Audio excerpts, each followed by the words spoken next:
नमस्कार मित्रांनो, ठरलं तर मग या मालिकेच्या आजच्या भागात आता ॲडव्होकेट भालेराव सुमन काकूंना प्रश्न विचारतात. त्यावेळी सुमन काकू त्यांना म्हणू लागतात की हो, मी जे काही बोलते ते खरं बोलते. माझा नवरा नीच आहे. आता हे ऐकताच नागराज काका रागाने सुमन काकूंकडे पाहतात, परंतु इकडे मात्र सुमन काकू हे सगळं काही बोलत असताना घाबरून गेलेले असतात. त्यांचे हात थरथरत असतात आणि त्याच गोष्टीचा ॲडव्होकेट भालेराव यांनी फायदा घेतलेला असतो. ॲडव्होकेट भालेराव म्हणू लागतात, अहो, तुमचे तर हात थरथरतायत, म्हणजे तुम्ही घाबरला आहात का? सुमन काकू हणतात नाही. आता ॲडव्होकेट भालेराव जज साहेबांना म्हणतात, मिलॉर्ड, हे तर खूप घाबरलेले आहेत. यांच्या हात थरथरत आहेत. मी यांना पाणी देऊ का? तर जज साहेब परवानगी देतात. आता ॲडव्होकेट भालेराव सुमन काकूंना पाण्याचा ग्लास देतात. आता तो ग्लासही सुमन काकूंना नीट धरता येत नसतो. त्यांचे हात एवढे थरथरत असतात की त्यांना पाणी प्यायलाही जमत नसतं. आणि त्याचवेळी ॲडव्होकेट भालेराव कोर्टासमोर बोलू लागतात की बघितलं, आता सर्वांच्याच लक्षात आलं असेल की सुमन किल्लेदार किती घाबरलेले आहेत. मग ज्याची मानसिक अवस्था ठीक नाही अशा व्यक्तीची साक्ष कशी ग्राह्य धरली जाईल? ही साक्ष खरी आहे हे कशावरून मानण्यात येईल? तर सुमन काकू म्हणतात की हो, ही साक्ष खरी आहे. मी जे बोलते ते खरं आहे.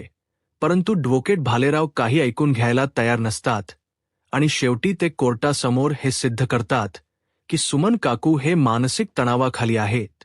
ज्यावेळी अर्जुन ऑब्जेक्शन घेतो आणि म्हणू लागतो, ऑब्जेक्शन माय लॉर्ड, तुम्ही असे कोणतेही गंभीर आरोप करू शकत नाही, कारण माझे वकील मित्र माझे अशील सुमन किल्लेदार यांना उगाचच या सगळ्यातून त्रास देण्याचा प्रयत्न करत आहेत. सुमन किल्लेदार त्यांच्या नव्याला घाबरतात, परंतु त्यांनी खोटी साक्ष दिलेली नाही. तर आता ॲडव्होकेट भालेराव म्हणू लागतात, आता इथे उपस्थित असणारे मुख्य साक्षीदार सुमन किल्लेदार हे काही गेले महिने मानसिक तणावाखाली आहेत आणि मानसिक तणावाखाली असण्याचा अहवाल मी आता कोर्टासमोर सादर करत आहे. असं म्हणत ॲडव्होकेट भालेराव यांनी सुमन काकूंच्याच मानसिक तणावाखाली असण्याचा अहवाल कोर्टासमोर सादर करतात आणि आपलं स्टेटमेंट देत म्हणतात, या अहवालानुसार सुमन किल्लेदार या काही महिने मानसिक तणावाखाली आहेत आणि म्हणूनच ते नक्की काय बोलत आहेत हे त्यांच्यात यांनाही माहीत नसतं.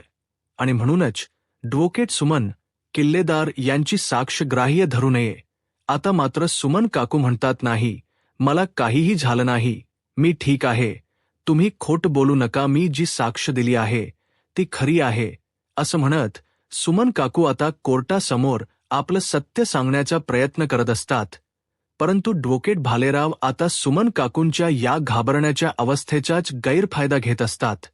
तर त्याचवेळी अर्जुन ऑब्जेक्शन घेत म्हणतो, ऑब्जेक्शन माय लॉर्ड, माझे वकील मित्र जे काही बोलत आहेत ते सगळं खोटं आहे, कारण एखाद्या स्त्रीला जर तीच या नव्यानेच किडनप केलं तर तिची मानसिक अवस्था काय असू शकते हे तर आपल्या इथे असणाऱ्या सगळ्यांनाच माहीत आहे. तर ॲडव्होकेट भालेराव अर्जुनला म्हणतात, तुम्ही बोलताय ते अगदी खरं आहे आणि मी सुद्धा इथे मानसिक स्थितीबद्दलच बोलत आहे. सुमन किल्लेदार यांना किडनप केलं होतं हे खरं आहे आणि एखाद्या व्यक्तीला जास्त दिवस बांधून ठेवलं तर त्याची मानसिक अवस्था ढासळते, तो सैरवैर होतो, हेही तितकंच खरं आहे आणि सुमन किल्लेदार यांच्या बाबतीतही हेच झालं आहे. सुमन किल्लेदार यांची मानसिक अवस्था ढासळली आणि म्हणूनच मानसोपचार तज्ज्ञाची मदत घ्यावी लागली. गेले काही महिने सुमन किल्लेदार यांची मानसिक अवस्था ठीक नाही. मग असं असताना सुद्धा अशा मानसिक रुग्णाची आपण साक्ष ग्राह्य धरणार आहोत का? आता मात्र जज साहेब पुन्हा एकदा तो मानसिक अहवाल चेक करतात आणि जज साहेब आपला निकाल देत म्हणतात, हा अहवाल असं सांगतोय की सुमन किल्लेदार यांची मानसिक अवस्था ठीक नाहीये आणि म्हणूनच सुमन किल्लेदार यांची साक्ष कोर्टात ग्राह्य धरली जाणार नाही. आता कोर्टाचा हा निर्णय ऐकून ॲडव्होकेट भालेराव खुश होतात आणि अर्जुनकडे पाहतात. आता अर्जुन, सायली, रविराज सर, सुमन काकू या सगळ्यांनाच धक्का बसतो. आता ॲडव्होकेट भालेराव सुमन काकूंना म्हणतात, मिसेस किल्लेदार, तुम्ही जाऊन बसू शकता. आता सुमन काकू सायलीकडे येतात त्या खूप घाबरून गेलेल्या असतात. सायली म्हणते, सुमन काकू, तुम्ही अजिबात घाबरू नका. तुम्ही न घाबरता साक्ष दिली आहे. या वकिलांना काही बोलू देत. परंतु विजय आपलाच होणार आहे. विजय सत्याचाच होणार आहे. त्यामुळे काहीच घाबरायची गरज नाही.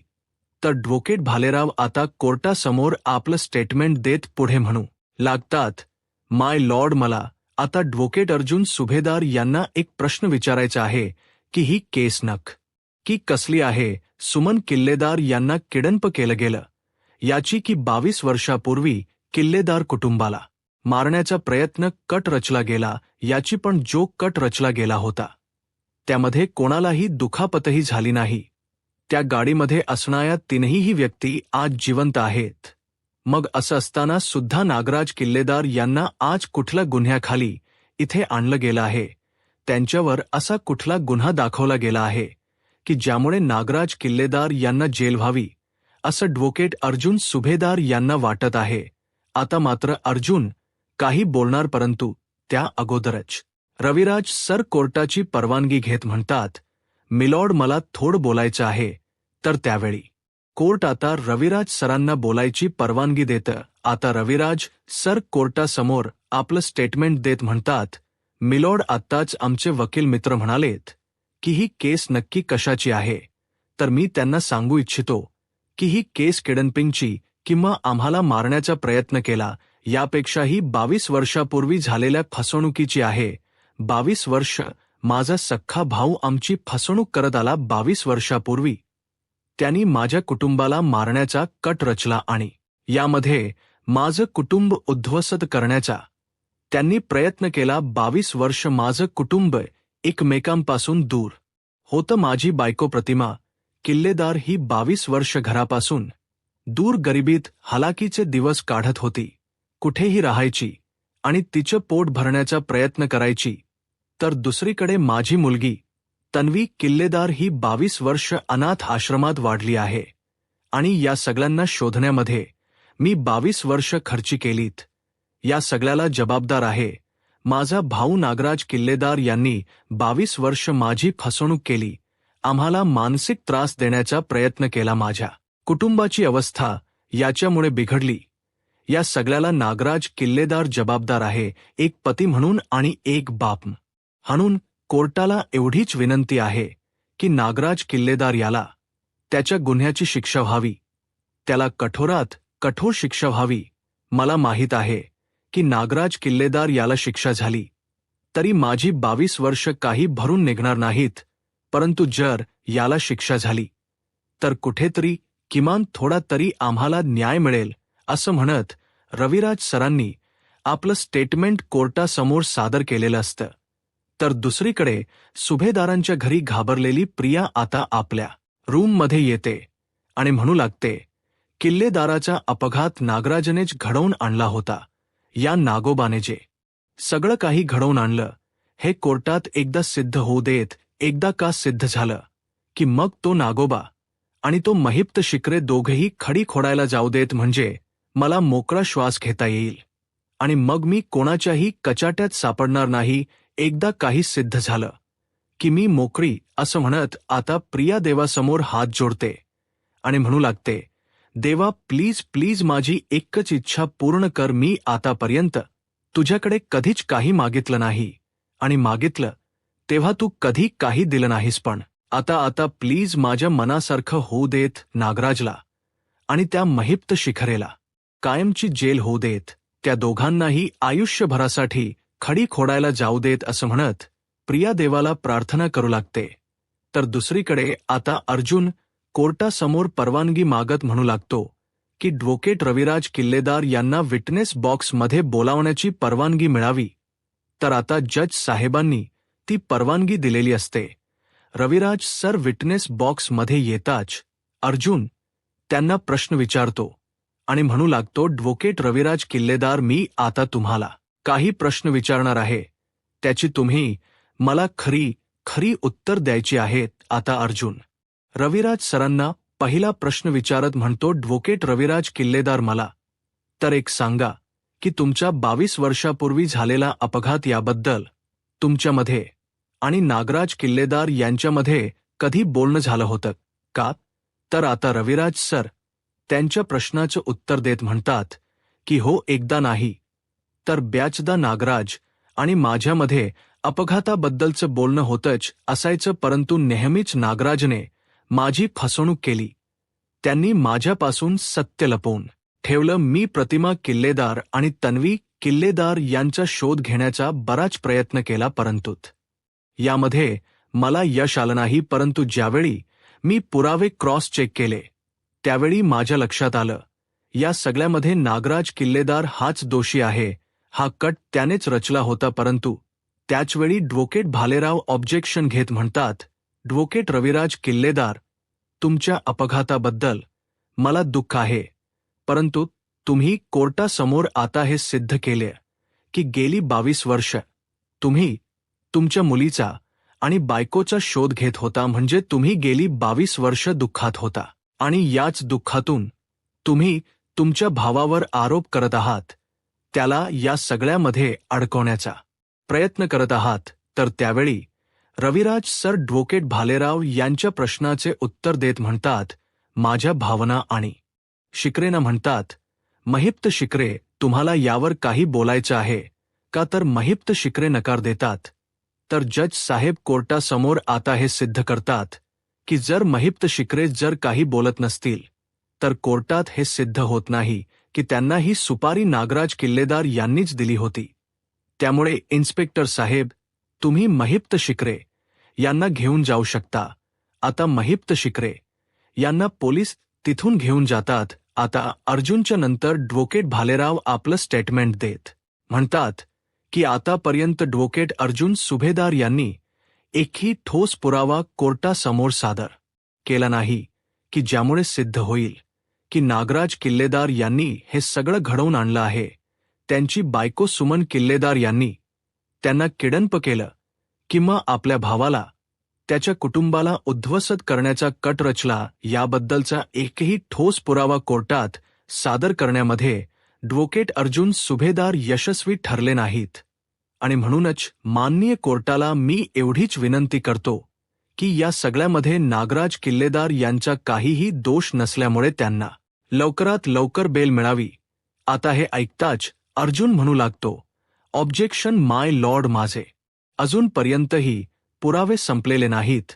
माझ्याजवळ असणारा ठोस पुरावा कोर्टासमोर सादर करण्याची मला परवानगी मिळावी. तर आता जज साहेब अर्जुनला परवानगी देताच अर्जुन पेनड्राईव्ह दाखवत म्हणू लागतो की हा तोच पेनड्राईव्ह आहे की ज्यामध्ये नागराज किल्लेदार यांनी त्यांच्या गुन्ह्याची कबुली दिली आहे. असं म्हणत अर्जुनने तो पेनड्राईव्ह कोर्टासमोर सादर केलेला असतो. आता जज साहेब तो पेनड्राईव्ह कनेक्ट करायला देतात. तर त्यामध्ये नागराज किल्लेदार यांनी स्वतः त्या गुन्ह्याची कबुली दिलेली असते. नागराज स्वतःहून म्हणालेले असतात की हो, हा अपघात मीच घडवून आणला आहे, जाऊन सांग त्यांना, तुला आणि महिप्त शिकरे यांना मीच किडनप केलं होतं. 22 वर्षांपूर्वी रविराज किल्लेदार आणि त्याच्या कुटुंबाचा अपघात मीच घडवून आणला होता. मीच आहे तो मास्टर माइंड, असं म्हणत नागराज किल्लेदार यांनी त्यांच्या गुन्ह्याची कबुली दिलेली असते. आणि हा पुरावा अर्जुनने कोर्टासमोर सादर केलेला असतो. अर्जुन पुढे म्हणतो की यावरूनच हे सिद्ध होते की महिप्त शिखरे यांना नागराज किल्लेदार यांनी सुपारी दिली होती. आणि एवढंच नाही तर स्वतःच्या भावाला मारण्याचा कट सुद्धा नागराज किल्लेदार यांनीच रचला. परंतु ॲडव्होकेट भालेराव ऑब्जेक्शन घेत म्हणतात, ऑब्जेक्शन माय लॉर्ड, आतापर्यंत बाजारामध्ये अशा असंख्य टेक्नॉलॉजी आल्या आहेत की ज्यामुळे हा व्हिडिओ मॉर्फही केला जातो आणि अशा एडिटिंगद्वारे कोणाचाही आवाज देऊन आपण असे व्हिडिओ बनवू शकतो. आजकालच्या शाळेतील मुलंही असा व्हिडिओ बनवण्यामध्ये तरबेज झाली आहे. त्यांनाही ही टेक्नॉलॉजी माहीत आहे आणि त्यामुळे हा व्हिडिओ ग्राह्य धरला जाऊ शकत नाही, कारण हा व्हिडिओ खोटा आहे आणि त्याचा प्रात्यक्षिक मी इथे देऊ शकतो.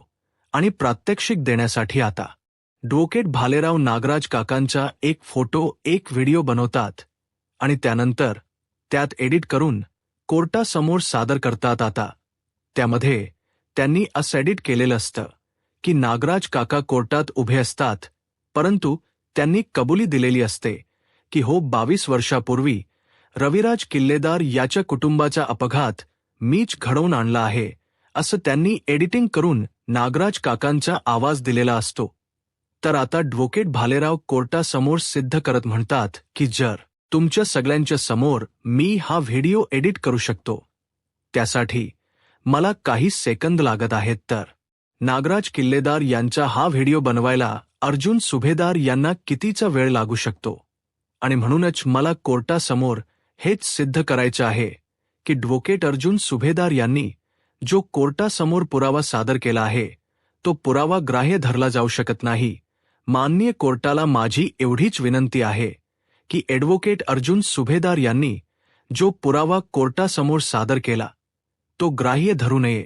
आता कोर्ट जज साहेब यावर विचार करतात आणि जज साहेब आपला निर्णय देत म्हणतात की ॲडव्होकेट भालेराव यांनी हे सिद्ध केले की हा व्हिडिओ फेक असू शकतो आणि म्हणूनच ॲडव्होकेट अर्जुन सुभेदार यांनी कोर्टासमोर अंतिम पुरावा म्हणून जे सिद्ध साध्य करण्याचा प्रयत्न केला आहे तो व्हिडिओ किंवा तो पुरावा ग्राह्य धरला जाऊ शकत नाही. आता हे ऐकताच ॲडव्होकेट भालेराव यांना आनंद झालेला असतो. कोर्टाला प्रथम दर्शनी असं वाटत नाहीये की नागराज किल्लेदार यामध्ये आरोपी असू शकतात किंवा त्यांना जेल व्हावी आणि म्हणूनच पुढच्या सुनावणीमध्ये निर्णय घेण्यात येईल आणि हे कोर्ट याचं कामकाज इथेच थांबवत आहे असं म्हणत आता जज साहेबांनी कोर्टाचं कामकाज तिथेच थांबवलेलं असतं आणि ॲडव्होकेट भालेराव यांनी खोटे पुरावे कोर्टासमोर सादर करत अर्जुनच्या ख्या पुराव्यांना खोट ठरवलेलं असतं आणि यामुळे आता अर्जुनची हार झालेली असते. या सगळ्यामुळे अर्जुनला खूप खूप त्रास होऊ लागतो.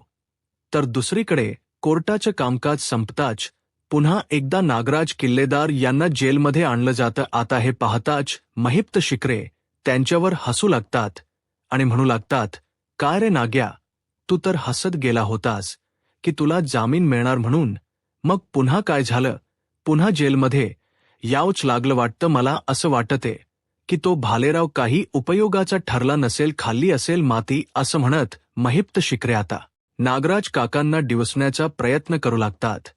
आता नागराज काका महिप्त शिकरेना म्हणतात, माती खाल्ली ना बदाबदा माती खाल्ली, पण मी किंवा भालेराव यांनी नाही. तर तू खाल्लीस काय म्हणाला होतास महिप्त? तू मला की तुझ्या स्वप्नात मला जेल झाली, पण ते तुझं स्वप्नच राहिलं कारण आता मला बेल मिळाली आहे. तर महिप्त शिकरे म्हणतात, तुला जर बेल मिळाली आहे तर मग तू इथे काय करत आहेस? तर नागराज काका म्हणतात, अरे ऑलमोस्ट मिळाली असं म्हणायला काहीच हरकत नाही, कारण जज साहेब म्हणालेत की नागराज किल्लेदार यांना जेल व्हावी असं आम्हाला तरी वाटत नाही, पण पुढच्या सुनावणीमध्ये अंतिम निर्णय घेतला जाईल. त्यामुळे मला तरी वाटते की मला बेल मिळणारच, समजलं का? आता मात्र महिप्त शिकरे शांतच होतात. तर नागराज काकांना या सगळ्याचा खूप आनंद झालेला असतो. तर दुसरीकडे अर्जुन, रविराज सर, सुमन काकू, चैतन्य, सायली हे सर्वजण कोर्टाबाहेर येतात आणि कोर्टाने दिलेला निर्णय यामुळे त्या सगळ्यांनाच आता काय करावं याचा विचार चालू असतो.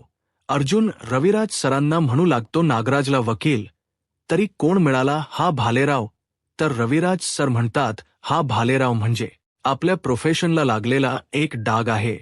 अट्टल गुन्हेगारांना सोडवण्यामध्ये त्याला आनंद मिळतो आणि आज सुद्धा त्यांनी तेच करण्याचा प्रयत्न केला आहे. तर सायली म्हणू लागते, पण नागराज काकांना बेल मिळू शकते याचं कितपत तुम्हाला वाटते? तर रविराज सर म्हणतात, कोर्टाने, जज साहेबांनी तर त्यांचा कल दाखवलाच आहे.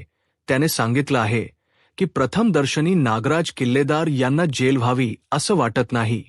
याचा अर्थ हाच होतो की नागराजला बेल मिळण्याची शक्यता आहे. आता मात्र सुमन काकू घाबरतात आणि म्हणतात, अरे बापरे, म्हणजे आता हे पुन्हा घरी येणार आणि पुन्हा मला धमकावणार. तर सायली, अर्जुन सुमन काकूंची समजूत काढतात. सायली म्हणू लागते, काळजी करू नका सुमन काकू. तर अर्जुन म्हणतो, सुमन काकू, काही झालं तरी नागराज काकांना तुमच्या आसपासही आम्ही फिरू देणार नाही. रविराज सर म्हणतात, सुमन तू का घाबरतेस, आम्ही सर्वजण आहोत. तर चैतन्य म्हणतो, आणि तसेही कोर्टाचा अंतिम निर्णय उद्या लागणार आहे. कदाचित नागराज काकांना बेलही नाही मिळू शकत. त्यामुळे आता विचार करू नका, सायली म्हणते. सुमन काकू, तुम्ही स्वतःला त्रास करून घेऊ नका. आम्ही सर्वजण तुमच्या सोबत आहोत. आता पुढे काय करायचं याचा सर्वजण विचार करत असतात. तर येणाऱ्या पुढील भागामध्ये आपल्याला पाहायला मिळतं आता नागराज काका यांची बेलवर सुटका झालेली असते. परंतु त्याचवेळी अर्जुन त्या ठिकाणी येतो आणि नागराज काकांवर चांगलीच लाथ मारत त्यांना खाली कोसळतो. ते खाली पडताच तिथे सुमन काकू, प्रतिमाहत्या आणि सायली आलेले असतात.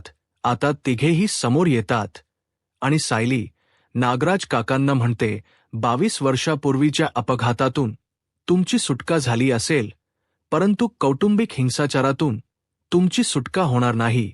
अर्जुन म्हणतो, 22 वर्षाच्या अपघातासाठी तुला बेल मिळाली असेल, परंतु बाकीच्या गुन्ह्यांसाठी अजूनही तुला बेल मिळालेली नाही. आता सायली, अर्जुन नक्की नागराज काकांवर असा कोणता आरोप लावतील आणि त्यांना पुन्हा एकदा जेल होईल. आता पुढे काय होईल हे पाहायला आत्ताच माझा महाराष्ट्र या यूट्यूब चॅनलला सबस्क्राईब करा. धन्यवाद.